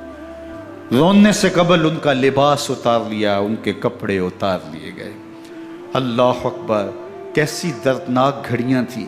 یزید کا صرف یہی بد کرداری کا مرحلہ نہیں تھا، اس کربلا کے صحرا کے اندر یزید نے جس طرح امام حسین رضی اللہ تعالیٰ عنہ کو شہید کیا اور حضرت امام حسین کے خاندان کو شہید کیا، جب مدینہ المنورہ پر یزید نے مسلم بن عقبہ کو مقرر کیا، جس کو بزرگوں نے مصرف بن عقبہ کہا ہے، تو اس کو کہا 3 دن تک مدینے کا حرم تمہارے لیے حلال ہوگا، جو چاہو تم کرنا، اور شامی فوجوں کو اجازت ہوگی۔ تو وہاں بھی انہوں نے 10,000 تابعین اور 700 صحابہ کو شہید کیا۔ حضرت ابو سعید خدری رضی اللہ تعالیٰ عنہ گھر سے باہر نکلے، کافی بوڑھے ہو چکے تھے، تو انہوں نے حضرت ابو سعید خدری کو پکڑ لیا، کہا تم کون ہو؟ کہا مجھے ابو سعید خدری کہتے ہیں۔ تو کہا ہاں تمہارا نام سنا ہے، اور داڑھی سے پکڑ کے کھینچا اور کہا کہ ہے تمہارے پاس جو ہمیں دو؟ تو کہا کہ میرے پاس تو کچھ بھی نہیں، میں تو فقیر آدمی ہوں۔ تو ان کے گھر ان کو لے گئے، تو 2 کبوتر رکھے تھے حضرت ابو سعید خدری نے، تو وہ کبوتر لوٹ کے لے گئے۔ اللہ اکبر۔ حضرت ابن سنان رضی اللہ تعالیٰ عنہ کو، جو حضور کے علم بردار تھے فتح مکہ کے دن، ان کو ستو پہلے پلائے اور پھر ان کی گردن کاٹی گئی، اور کہا یہ ہے وہ ستو جو تم زندگی میں آخری بار پیو گے۔ ایک گھر میں داخل ہوئی شامی فوج، تو ایک خاتون کے ابھی بچہ پیدا ہوا تھا، اور قابلہ نے، دائیا نے وہ بچہ ماں کی چھاتی پہ لٹایا، اور وہ ماں کا پہلا دودھ پی رہا تھا۔ تو یہ جا کے کہنے لگے نکالو تمہارے پاس جو کچھ ہے۔ تو اس خاتون نے کہا تم جانتے ہو یہ بچہ کون ہے؟ تو انہوں نے کہا ہم نہیں جانتے۔ کہا یہ حضرت ابن ابی کبشہ انماری رضی اللہ تعالیٰ عنہ کا بچہ ہے، اور یہ وہ صحابی ہیں کہ جو بیت الشجرہ کے موقع پہ حضور کے ہاتھ پہ بیعت کرتے ہیں۔ انہوں نے اس چیز کا لحاظ نہ کیا کہ جو کچھ ہے وہ ہمیں دو، ورنہ تیرے بچے کو نہیں چھوڑیں گے۔ تو ماں بچے سے مخاطب ہو کے کہتی ہے، ابھی بچہ پیدا ہوا ہے اور ماں سے پہلا دودھ پی رہا ہے، کہ بیٹے اگر میرے پاس کچھ ہوتا، وہ قیمتی سے قیمتی چیز بھی ہوتی، تیری جان کے لیے قربان کرتی، لیکن اس وقت میرے پاس کچھ ہے نہیں۔ تو ایک شکی آگے بڑھا اور بچے کو ایک ٹانگ سے پکڑ کے کھینچ کے دیوار کے ساتھ پٹک کے مارا، جس سے دماغ کا بھیجا نکل گیا۔ کیا کیا زیادتیاں نہیں کی۔ 700 صحابہ حرہ کے واقعہ میں شہید کیے یزید نے، اور 10,000 تابعین شہید کیے۔ مسجد نبوی میں ممبر رسول کے ساتھ گھوڑے باندھے، اور وہ ممبر رسول اور مصلی رسول کے قریب لید کرتے رہے۔ حضرت سید عبد المسیب فرماتے ہیں میں نابینا تھا اور حضور کے روضہ انور کے پاس بیٹھا تھا، اور یزید کے سپاہی آتے، جو بھی مسجد میں نظر آتا پکڑ کے لے جاتے، مجھے نابینا سمجھ کے چھوڑ دیتے، لیکن میں پریشان تھا کہ ظہر کا وقت ہوگا، عصر کا وقت ہوگا، مغرب عشاء کا وقت ہوگا، نہ اذان نہ اقامت نہ جماعت، تو کیسے مجھے پتہ چلے گا کہ نماز کا وقت ہو گیا، اور کیسی میری نمازوں کا کیا بنے گا؟ میں اس فکر میں بیٹھا تھا۔ لم ازل اسمع الاذان والاقامت من قبر رسول اللہ صلی اللہ علیہ وآلہ وسلم۔ فرماتے ہیں جب بھی پھر نماز کا وقت آیا، گنبد خضرا سے اذان کی بھی آواز آئی، اقامت کی بھی آواز آئی۔ 3 دن تک مسجد نبوی کے اندر گھوڑے بندے رہے، اور مدینہ کی حرمت پامال کی۔ مدینہ کے گھروں کے اندر یہ بد کماش داخل ہوئے، اور جو بدکاریاں انہوں نے کی، کلیجہ منہ کو آتا ہے۔ 1002 شیزائیں ان بدکاروں کی بدکاریوں کی وجہ سے کنواری حالت کے اندر حاملہ ہوئی۔ 3 دن تک مدینے کا حرم انہوں نے پامال کیا، اور پھر مکہ المکرمہ میں کعبہ اللہ پر گولے برسائے، اور کعبہ کا غلاف جل گیا۔ وہ تو یزید مر گیا، اور حضرت عبداللہ ابن زبیر رضی اللہ تعالیٰ عنہ نے اپنی خلافت کا اعلان کیا۔ یزید کے یہ کرتوت تھے، ادھر اہل مدینہ کو ستایا، ادھر اہل مکہ کو ستایا، اور رسول اللہ صلی اللہ علیہ وسلم کے خانوادے کی بے حرمتی اور توہین کی۔ نہ صرف انہیں قتل کیا گیا، ان کی لاشوں پہ گھوڑے دوڑائے۔ ابن سعد اور شمر جو ہے وہ خیموں میں داخل ہوا، اور مخدرات اسلام کی چادریں چھیننے کی کوشش کی۔ حضرت زینب سلام اللہ علیہ نے مخاطب ہو کے کہا ہمارے چہرے کے رکھوالے چلے گئے ہیں، ظالم تو خیال نہیں کرتا ہم رسول اللہ کی بیٹیاں ہیں۔ حضرت شہربانو، حضرت زین العابدین اور حضرت زینب سلام اللہ علیہم، ان تینوں کو ایک اونٹ پہ باندھا گیا، اور باقی اونٹوں پہ باقی سادات کو، حضور کی شہزادیوں کو باندھا گیا، رسیوں میں جکڑا گیا، اور اونٹوں پہ باندھ کر کے کوفے کی جانب آگے آگے شہیدوں کے سر چل رہے ہیں، اور پیچھے یہ قافلہ چل رہا ہے۔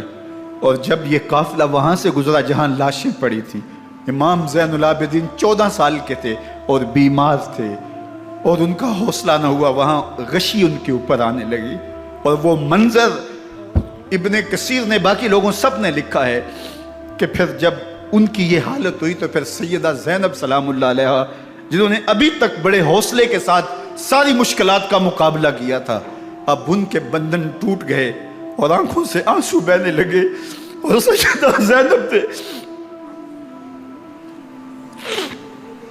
امام حسین رضی اللہ تعالیٰ عنہ کی لاش پہ کھڑے ہو کے، اور وہ روندی ہوئی لاش، ٹوٹی ہوئی ہڈیاں، اور وہ پریشاں بدن، کٹا ہوا سر نیزے کی نوک پہ، اور لاش یہ پڑی ہے، تو حضرت سیدہ زینب نے مدینے کی طرف منہ کر کے جو ہے وہ حضور سے فریاد کی، یا محمد آہو، یا محمد آہو، ھذا حسین بالآراء مزمل بالدماء، یا محمد آہو بناتوں کا سبایا۔ یا رسول اللہ، اے پیارے آقا، یا جدہ ہو، اے ہمارے نانا محترم، یہ دیکھیے آپ کا حسین پڑا ہوا ہے، بدن سے کپڑے اتار لیے گئے، خاک ہوائیں اڑا رہی ہیں، اور اس کے اوپر چادر جو ہے وہ مٹی کی پڑ گئی ہے۔ حضور آپ کی اولاد کاٹ دی گئی، اور پھر کہا بناتوں کا سبایا۔ حضور دیکھیے آپ کی بیٹیوں کے ہاتھ باندھ دیے گئے ہیں، اونٹوں پہ کس دیا گیا ہے، سر شہیدہ آگے آگے چل رہے ہیں، اور حضرت سیدنا امام حسین کا آگے آگے سر ہے۔ راستے کے اندر ایک جگہ آئی، رات گزری اور ان کو اتارا گیا۔ رات کا موقع تھا، ایک خاتون آئی اور اس نے کوئی کھانا پیش کیا ان کو، اور کہا کہ میں کسی زمانے میں حضرت سیدہ فاطمہ الزہرا کی نوکری کیا کرتی تھی، ان کی لونڈی تھی، ان کی کنیز تھی، اور آج مجھے پتہ چلا کہ آپ لوگ گزر رہے ہیں، تو میں نے کہا کہ میں اپنی مخدومہ کے خاندان کی خدمت کروں۔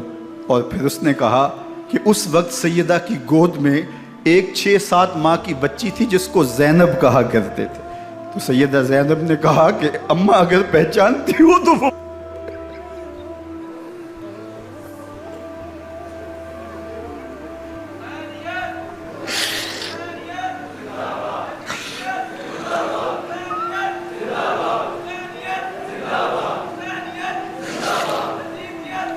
یہ تاراج اور لٹا ہوا کارواں پھر وہاں سے کوفے میں کیسے پہنچا، اور کوفے کے اندر سیدہ زینب سلام اللہ علیہا نے وہ یزید کے دربار میں، ابن زیاد کے دربار میں وہ جرأت آمیز جو باتیں کہیں، اللہ اکبر، زینب کی زبان میں علی کی خطابت بول رہی تھی، اور پھر دشمن اور دوست سارے رونے لگے، اور وہ کیا دل گداز منظر تھے۔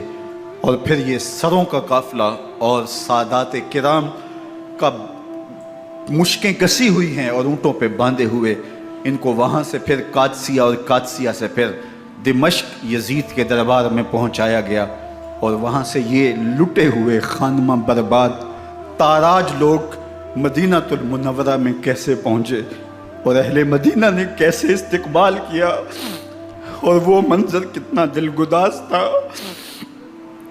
جب اہل مدینہ زینب سے پوچھتے تھے زینب حسین کہاں ہے؟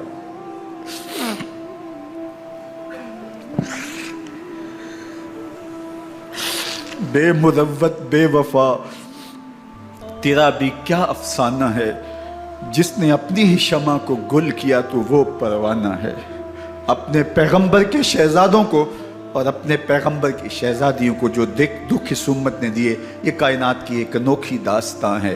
اللہ ہمیں اسوہ شبیری پہ عمل کی توفیق عطا کرے اور ان کے نقوش پاک کی برکتیں دے، اہل بیت کی محبت ہماری روحوں میں جذب کر دے، اور جس عظیمت کے ساتھ، جس حوصلے کے ساتھ انہوں نے دکھوں کو جھیلا، جو دہکتی آگ کے شعلوں پہ سویا وہ حسین، جو جواں بیٹے کی میت پر نہ رویا وہ حسین، جس نے سب کچھ کھو کے کچھ نہ کھویا وہ حسین، مرتبہ اسلام کا جس نے دوبالا کر دیا، خون نے جس کے دو عالم میں اجالا کر دیا، جو کہ سوزے غم کو سانچے میں خوشی کے ڈھال کے مسکرایا موت کی آنکھوں میں آنکھیں ڈال کے۔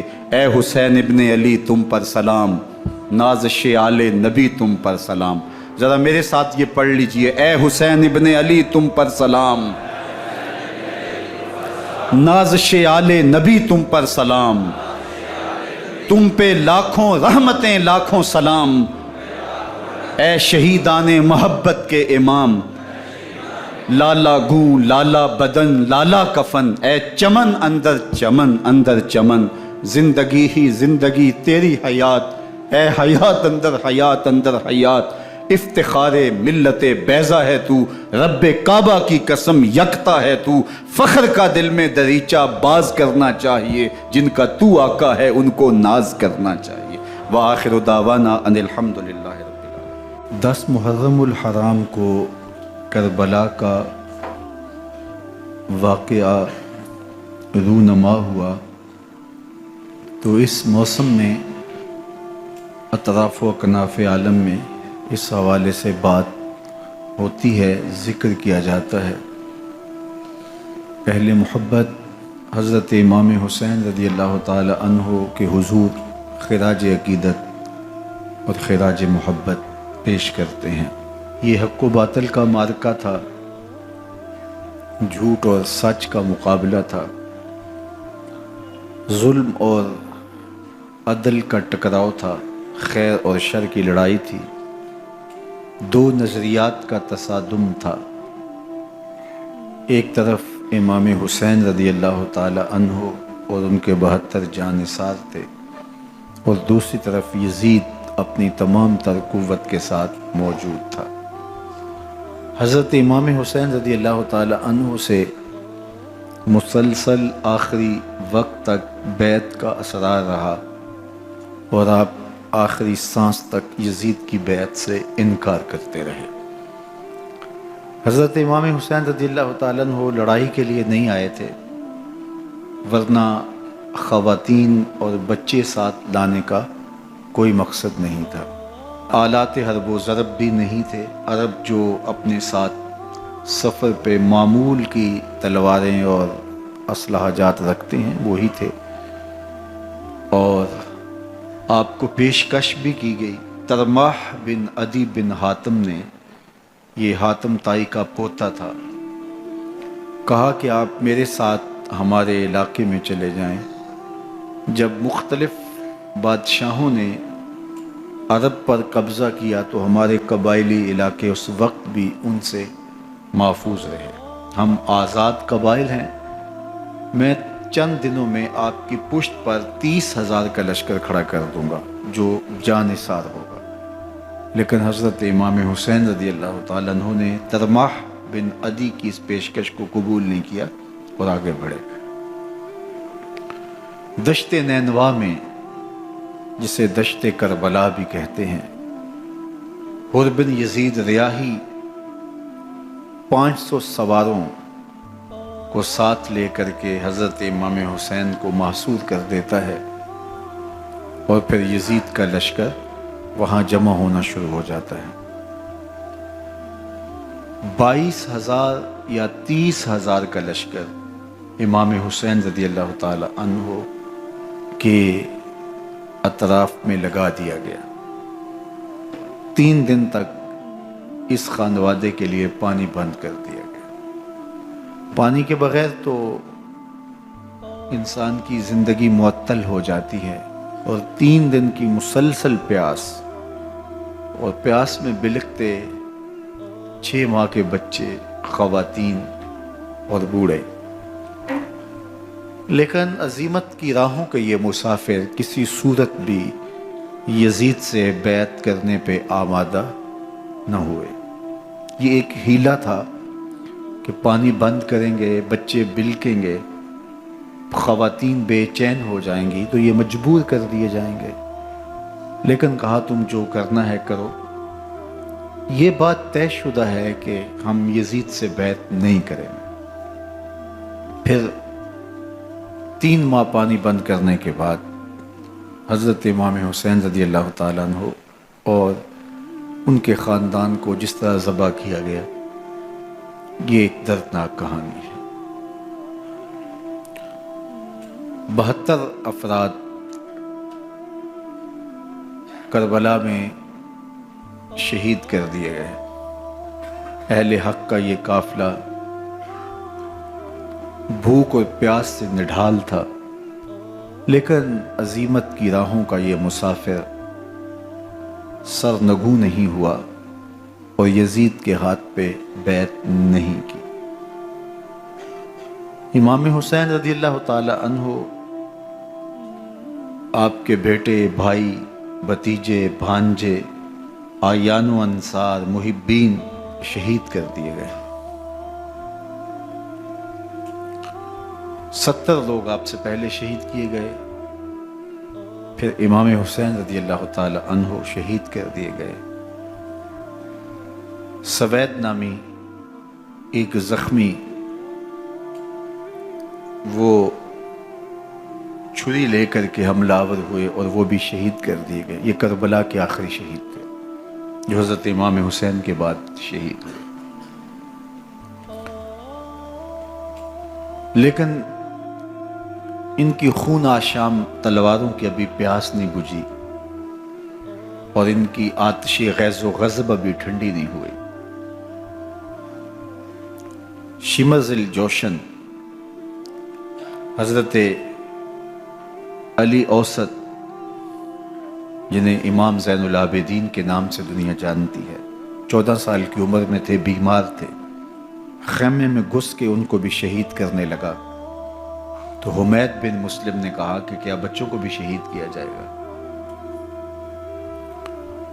تو وہ رک گیا۔ عمر بن سعد کے حکم نامے سے مقدس لاشوں پر گھوڑے دوڑائے گئے، حتیٰ کہ ان کی ہڈیاں چور چور ہو گئیں، اور شہیدوں کے سر نیزوں پہ چڑھا دیے گئے۔ حسین ابن علی اور ان کے آیان و انصار کاٹ دیے گئے۔ فتح کے نعرے بجے، جشن منائے گئے، اور یہ قافلہ کربلا سے کوفے کی جانب روانہ ہوا۔ شہیدوں کے سر نیزوں پہ آگے آگے چل رہے ہیں، اور اونٹوں کے اوپر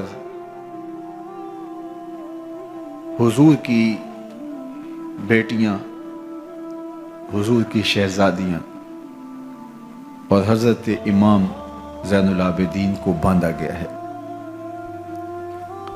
اور یہ تقدس مآب قافلہ کوفے پہنچتا ہے۔ ابن زیاد بہت خوش تھا کہ جیسے اس نے کوئی بہت بڑا کام کر لیا ہو۔ نواسہ رسول کا سر ایک تشت میں رکھا اس کے سامنے تھا، اور وہ چھڑی سے آپ کے ہونٹوں اور آپ کے دانتوں پر ضرب لگاتا۔ حضرت زید بن ارقم رضی اللہ تعالی عنہ صحابی رسول اس مجلس میں موجود تھے، وہ کھڑے ہو گئے۔ غصے سے ان کا بدن کانپ رہا تھا، اور آپ نے کہا، ظالم، چھڑی کو یہاں سے ہٹا لے، میں نے خود ان آنکھوں سے رسول اللہ کو یہ ہونٹ چومتے ہوئے دیکھا ہے۔ ابن زیاد غصے میں بپھرا ہوا بولا، اگر تو بوڑھا نہ ہوتا تو میں تیری گردن اڑا دیتا۔ حضرت زید بن ارقم روتے ہوئے دربار سے باہر نکلے، اور ساتھ اہل کوفہ کو مخاطب کر کے کہا کہ اہل کوفہ، تم نے حسین ابن علی کو شہید کر دیا اور ابن مرجانہ کے غلام بن گئے۔ حضرت زینب سلام اللہ علیہا ایک کونے میں بیٹھی تھی، پرانے کپڑوں میں ملبوس۔ ایک وہ وقت بھی تھا کہ سیدہ زینب سلام اللہ علیہا جب کوفے میں آئیں،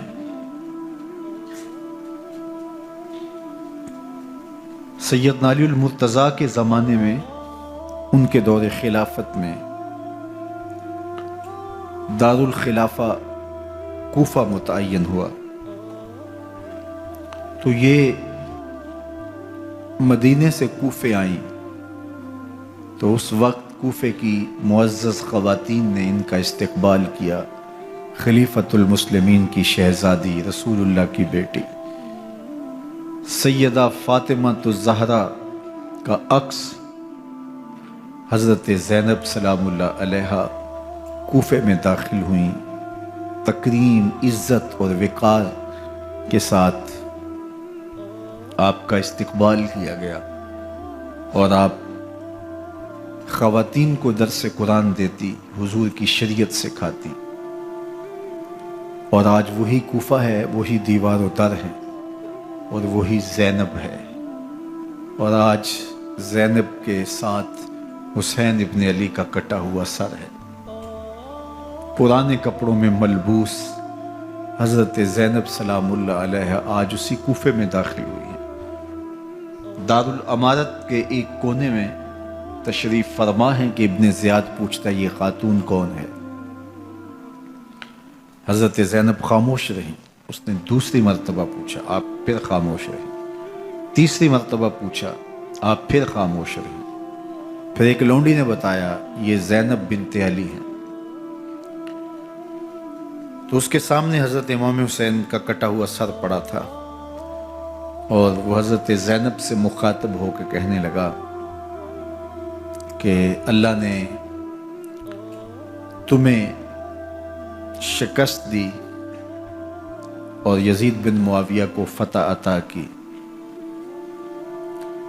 تو حضرت زینب سلام اللہ علیہا پھر دربار ابن زیاد میں ایک خوبصورت خطبہ عطا کیا۔ زینب بول رہی تھی، لگ رہا تھا مولا کائنات بول رہے ہیں۔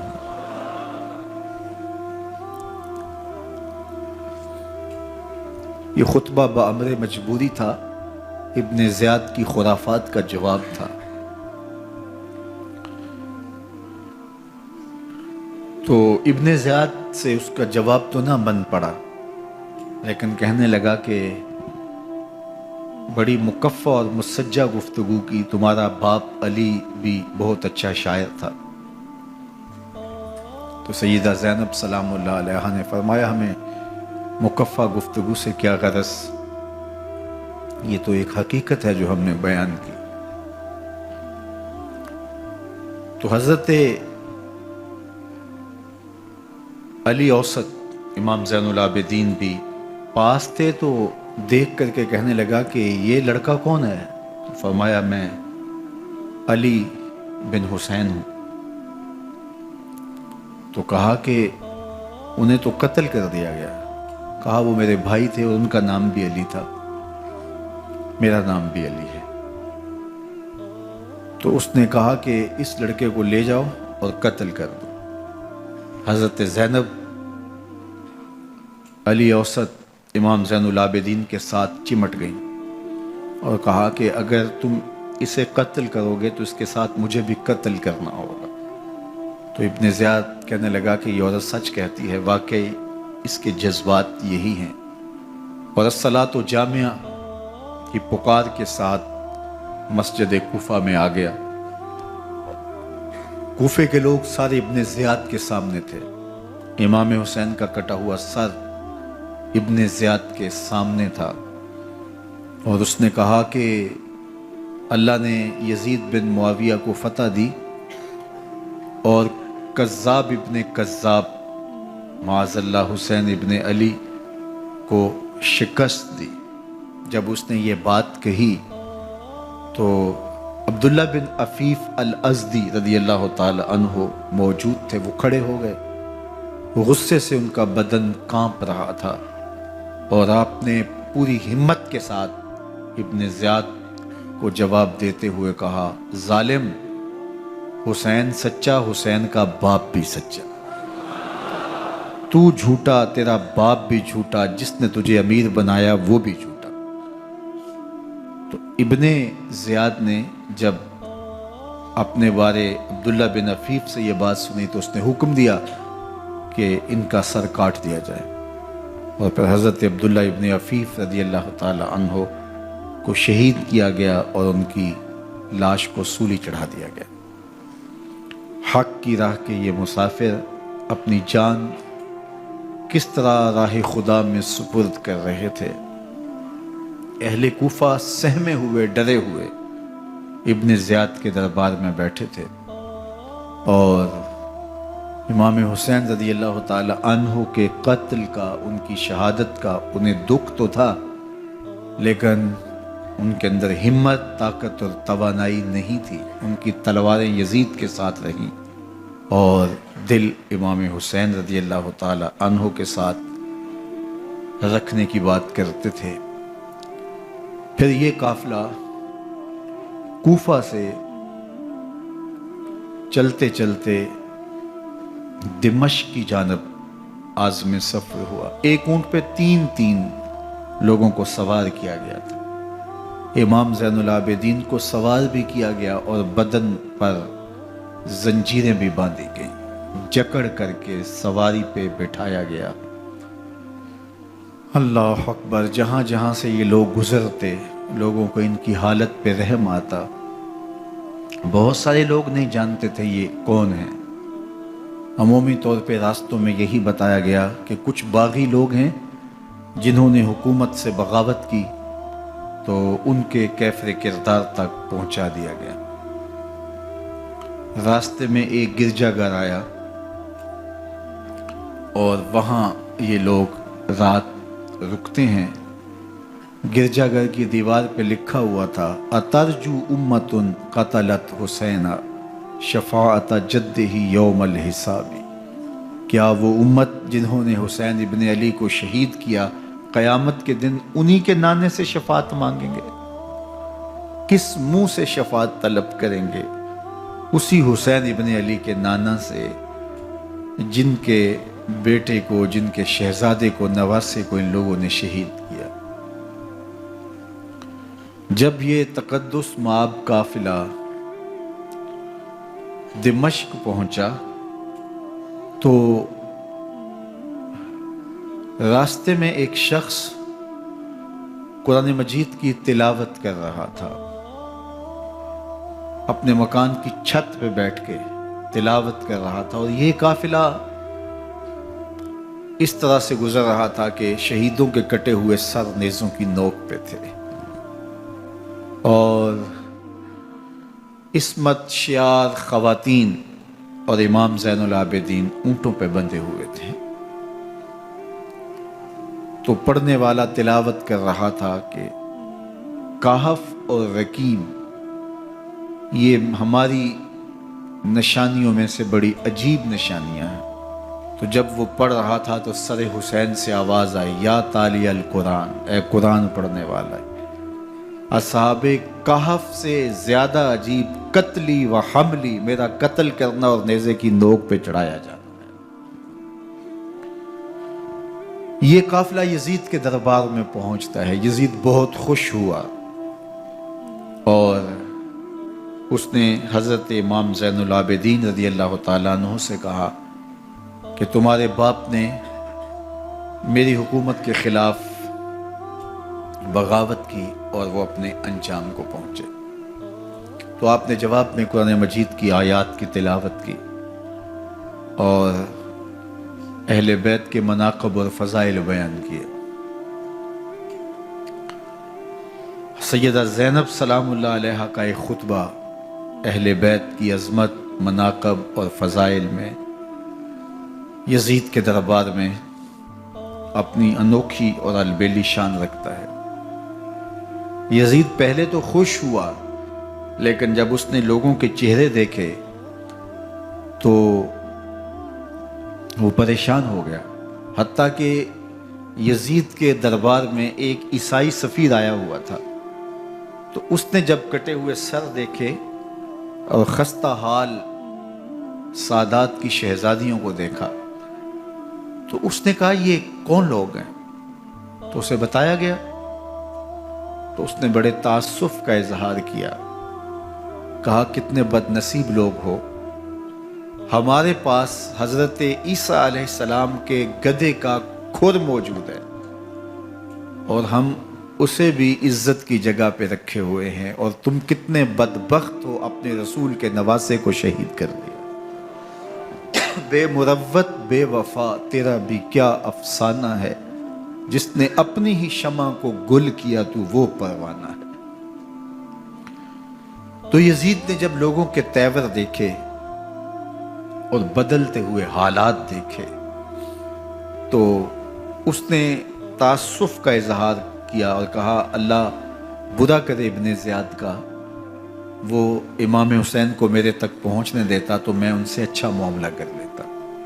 کچھ لوگ اس سے یزید کو بری و ذمہ قرار دینے کی کوشش کرتے ہیں، لیکن یزید کے اپنے حکم سے سب کچھ ہوا۔ ابن اسیر نے لکھا ہے کہ جب یزید مرا تو ابن زیاد دمشق آ رہا تھا، اس کے ساتھ مسافر بن شریح بھی تھا، تو اچانک وہ کچھ سوچنے لگا۔ تو مسافر بن شریح نے کہا کہ ابن زیاد میں تمہیں بتاؤں تم کیا سوچ رہے ہو؟ کہا بتاؤ۔ کہا تم یہ سوچ رہے ہو کہ میں نے نواسہ رسول کو شہید کیوں کیا؟ تو کہنے لگا کہ یہ مجھے یزید کا حکم تھا، اور اگر میں نواسہ رسول کو شہید نہ کرتا تو وہ مجھے قتل کر دیتا۔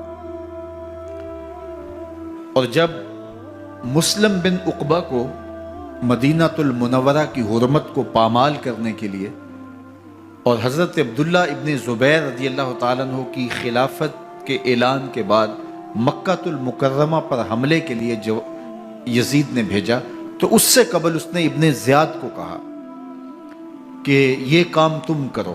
تو ابن زیاد نے جو جواب دیا وہ یہ تھا کہ میں تمہارے کہنے پہ پہلے ہی نواسہ رسول کو شہید کر چکا ہوں، اب نواسہ رسول کو شہید کرنا اور کعبۃ اللہ کی حرمت کو پامال کرنا، یہ دو چیزیں میں جمع نہیں کروں گا۔ اور اس نے بادشاہ کے حکم کا انکار کر دیا۔ تو یزید نے امام حسین رضی اللہ تعالیٰ عنہ کی شہادت کا حکم دیا تھا ابن زیاد کو، اور یہ دو گواہیاں میں نے ابن زیاد سے آپ کے سامنے رکھی۔ باقی اس کا یہ سیاسی پینترا کہ وہ تعصب کا اظہار کرے، تو قاتل کی پشیمانی مقتول کی اہمیت تو بڑھا سکتی ہے، لیکن قاتل کے دامن سے قتل کا داغ نہیں دھو سکتی۔ تو حضرت امام حسین رضی اللہ تعالی عنہ کا قتل یزید کو اب نظر آ رہا تھا مجھے بہت مہنگا پڑے گا، آخرت تو برباد ہوئی ہی ہوئی، دنیا بھی میں نے برباد کر لی اور میری حکومت بھی مستحکم نہیں رہ سکے گی۔ تو اب اس نے یہ کہنا شروع کر دیا کہ خدا برا کرے ابن مرجانہ کا کہ وہ راستہ دے دیتا اور امام حسین کو میرے تک پہنچ دیتا۔ حضرت امام زین العابدین سے اب وہ لجاجت کرنے لگا اور کہنے لگا کہ حضرت آپ کچھ ارشاد فرمائیے۔ تو آپ نے تین چیزیں ارشاد کی۔ آپ نے فرمایا ایک تو ہمیں خیریت سے مدینے بھیج دو، اور دوسری بات کہ قاتلان حسین کو ان کے کیفر کردار تک پہنچاؤ، اور تیسری بات مجھے دمشق کی جامعہ مسجد میں خطبہ جمعہ کی اجازت دو۔ اس نے کہا کہ خطبہ جمعہ کی اجازت بھی دیتا ہوں، آپ کو خیریت سے مدینہ المنورہ بھی روانہ کر دیا جائے گا، لیکن قاتلان حسین کو کیفر کردار تک پہنچانا یہ میرے بس میں نہیں ہے، یہ ممکن نہیں ہے۔ اب مجھے بتائیے، حاکم وقت ہو اور اتنا بڑا سانحہ اور واقعہ ہو گیا ہو تو وہ وہیں کھڑے کھڑے معذرت کر لے کہ یہ اس بات کو رہنے دو، تو اس کا مطلب سمجھنے میں کسی بھی باشعور شخص کو دیر نہیں لگتی۔ اسے چاہیے تھا کہ وہ کہتا کہ میں اس کی تحقیق کروا کے جو بھی مجرم ہے وہ کیفر کردار تک پہنچے گا، اور آپ نہ بھی کہتے تو یہ میں کرتا چونکہ میں حاکم وقت ہوں۔ لیکن اس نے فوراً کہا کہ یہ ممکن نہیں ہے، تو اس کا مطلب کیا کہ مجرم میں خود ہوں، تو میں اس سے جو ہے وہ بچنا چاہتا ہوں۔ تو اس نے حضرت امام زین العابدین کو کہا دو شرطیں تو قبول ہیں، لیکن یہ تیسری شرط قبول نہیں ہے اور یہ ممکن نہیں ہے۔ تو یہ واضح اس بات کا اشارہ ہے کہ یزید کے حکم سے، اس کی منشا سے اور اس کے کہنے سے حضرت امام کو شہید کیا گیا، اور اس نے حضرت امام حسین رضی اللہ تعالی عنہ کے مبارک لبوں پر چھڑیاں بھی ماری اور آپ کے دانتوں پر ضربیں لگائیں چھڑیوں۔ وہ تو ایک صحابی وہاں موجود تھے جو کھڑے ہو گئے، انہوں نے کہا ارفع ھذا القدیب عن ھاتین الشفتین، ان ہونٹوں سے چھڑی ہٹا لے، میں نے ان آنکھوں سے رسول اللہ کو یہ ہونٹ چومتے ہوئے دیکھا ہے۔ جس طرح ابن زیاد کے دربار میں ہوا تو یہاں بھی ہوا۔ اللہ اکبر۔ تو یزید اپنے تئیں خوش تھا، لیکن لوگوں کے احتجاج کی سکت نہیں لا سکتا تھا کہ نواسہ رسول کو شہید کر دیا گیا، تو وہ یوں اپنی بات کو چھپانا چاہتا تھا اور بات ابن مرجانہ ابن زیاد پہ ڈالنا چاہتا۔ لیکن ابن زیاد کہتا ہے کہ اگر یزید کے کہنے پہ میں امام حسین کو قتل نہ کرتا تو میں قتل کر دیا جاتا، اور میں غزوہ کعبہ اور قتل امام حسین دونوں کو جمع نہیں کر سکتا، لہٰذا اب میں یزید کا یہ حکم نہیں مانوں گا، اس نے پہلے مجھ سے بہت بڑی زیادتی کروائی ہے۔ یہ تاریخ کی معتبر کتابوں کے اندر موجود ہے۔ اب یزید نے کہا دو باتیں مان لیتا ہوں، آپ کو مدینہ المنورہ بھی رخصت کر دیتے ہیں، اور دوسرا آپ کو مسجد دمشق میں خطبہ کی اجازت بھی دیتے ہیں۔ اللہ اکبر۔ یہ وقتی تصرف تھا اس کا، ورنہ یہ کون ہے اجازت دینے والا؟ منبر تو حسین ابن علی کے نانے کا ہے۔ خیر، مسجد دمشق میں گئے، لوگوں کا ہجوم تھا، حضرت امام زین العابدین منبر پہ جلوہ فراز ہوئے۔ خطابت تو ان کے گھر کی لونڈی ہے، تو جب آپ نے کھڑے ہو کر کے خطبہ دیا اور فضائل و مناقب اہل بیت بیان کیے، لوگوں کے سینوں کے اندر آتش محبت اہل بیت کی جوش مارنے لگی۔ یزید ڈر گیا کہ اگر کچھ دیر خطبہ جاری رہا تو کہیں ایسا نہ ہو کہ لوگ میرے خلاف اٹھ کھڑے ہوں، تو اس نے مؤذن کو اشارہ کیا اور وہ اذان دینے لگا۔ تو اس نے کہا اللہ اکبر اللہ اکبر، تو حضرت امام زین العابدین نے کہا اس میں کوئی شک نہیں کہ اللہ سب سے بڑا ہے۔ پھر کہا اشہد ان لا الہ الا اللہ، تو امام زین العابدین نے فرمایا کہ ہم نے اس بات کی اپنے خون سے گواہی دی ہے کہ اللہ کے علاوہ کوئی معبود نہیں ہے۔ پھر اس نے کہا اشہد ان محمد رسول اللہ، تو حضرت امام زین العابدین نے یزید کی آنکھوں میں آنکھیں ڈال کے کہا یزید دیکھ، اذان میں تیرے نانے کا نام ہے یا میرے نانے کا نام ہے؟ تو حسین ابن علی رضی اللہ تعالیٰ عنہ کا نام کبھی بھی مٹنے والا نہ زیاد کا وہ ستم رہا، نہ یزید کی رہی وہ جفا، رہا تو نام حسین جسے زندہ رکھتی ہے کرم۔ یزید نے امام حسین رضی اللہ تعالیٰ عنہ کو راستے سے ہٹا دیا۔ اس کا خیال تھا کہ یہ باغی ہیں اور میں ان کو کچل دوں۔ حضرت امام حسین شہید کر دیے گئے، ان کا خاندان شہید کر دیا گیا۔ صرف 14 سال کے امام زین العابدین رضی اللہ تعالی عنہ اس حادثے میں، اس واقعہ میں جو ہے وہ بچے، اور سب سے زیادہ دکھ اپنی آنکھوں سے انہوں نے دیکھے۔ کربلا کا منظر بھی دیکھا، کوفے کا دارالامارہ بھی دیکھا، اور دمشق کا دربار یزید بھی دیکھا، اور پھر یہاں سے مدینے پہنچ کر اہل مدینہ سے جو سامنا ہوا امام زین العابدین نے وہ لمحے بھی دیکھے۔ کہتے ہیں اس واقعہ کربلا کے بعد حضرت امام زین العابدین کبھی ہنسے نہیں تھے۔ جب بھی پانی پینے لگتے تو رو پڑتے، انہیں شاید سکینہ کی پیاس یاد آ جاتی تھی۔ امام زین العابدین کا رنگ زرد ہو جاتا جب کربلا کی یاد آتی، اور بسا اوقات شہر سے وحشت ہونے لگتی اور دور باہر نکل جاتے اور جا کر کے وہاں خیمہ گاڑ لیتے اور مہینہ مہینہ وہاں ذکر و فکر اور عبادت میں لگے رہتے۔ امام زین العابدین کے ہاتھوں میں ہتھ کڑیاں، پاؤں میں زنجیریں، اور اونٹ پہ باندھ کر کے جب حضرت امام زین العابدین کو شہیدوں کی لاشوں کے قریب سے گزارا گیا تو غشی پہ غشی طاری ہو رہی تھی امام زین العابدین پہ، اور وہ گھڑیاں بھی امام زین العابدین پر کتنی دردناک تھیں کہ جب شہزادیاں اونٹوں کے ساتھ باندھی گئی تھی اور امام زین العابدین اپنے بابا کا سر اپنے سامنے چلتا ہوا دیکھتے تھے، اور یہ دردناک لمحے کہ جب رات کی گھڑی آئی تو زینب سلام اللہ علیہ نے دیکھا کہ زین العابدین کے آنسو نہیں تھمتے اور ان کو غشی پہ غشی آتی ہے، تو وہ آگے بڑھ کے ان کو اپنی آغوش میں سمیٹتی ہیں اور کہا زین العابدین کیا ہوا؟ کہا کہ پھپھو جان اگر ہو سکے تو بابا کا سر کچھ دیر کے لیے میری گود میں نہیں آ سکتا ہے؟